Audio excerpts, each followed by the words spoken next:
সবাইকে শুভেচ্ছা এবং অভিনন্দন। আপনারা দেখতে পাচ্ছেন ভাতশালা এবং কুটিমালিয়াট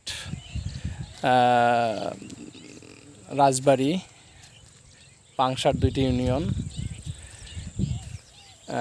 এক অপূর্ব সুন্দর বৈচিত্র্য লক্ষ্য করা যায় এখানে। তো ফসল হিসেবে মূলত এখানে কৃষকরা প্রথমে পেঁয়াজ চাষ করেছেন। তো পেঁয়াজ উঠানোর পরেই এখন তারা চাষ করেছেন পাট বুনছেন আর কি। তো ওই যে দূরে আপনারা দেখতে পাচ্ছেন কলা গাছের একটা সারি,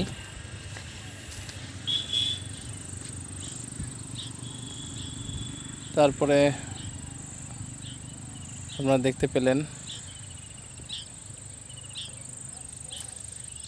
ঘাস লাগিয়েছে।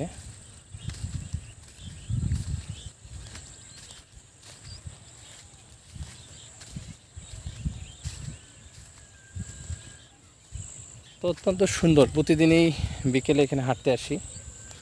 আজকে একাই, আমাদের দুজন শিক্ষক আলমগীর স্যার আর হাসিফ স্যার সমস্ত ব্যস্ততার কারণে আজকে আমার সাথে আসতে পারেনি। তো ওনারা এই বিকেলে এখানে আমার সাথে আসেন। তো ওই যে দূরে দেখতে পাচ্ছেন ওখানে কিছু বক এক জায়গায়। এখানে একটি অদ্ভুত জিনিস লাগে যে বক দেখি একটা জমির মধ্যে দিয়ে অনেক বক থাকে একসাথেই।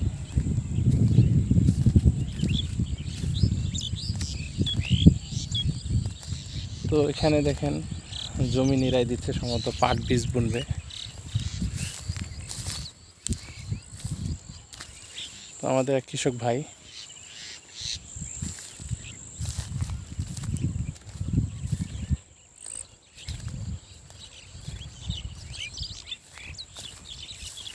ওই যে কিছু গম ওখানে হচ্ছে, সেখান থেকে সাধারণত এখানে দেখা যায় যে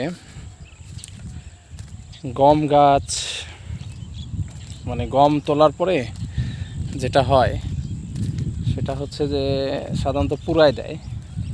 এর পেছনে একটাই কারণ যে এটা আবার বাড়ি পর্যন্ত নিয়ে যাওয়া একটা ঝামেলা, একটা ব্যয়বহুল একটা ব্যাপার।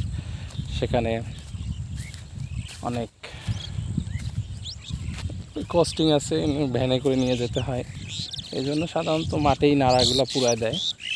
পরবর্তীতে জানতে পারলাম যে এই নাড়াগুলা আপনার ওই বীজ হিসেবেই, মানে সার হিসেবে কাজ করে আর কি।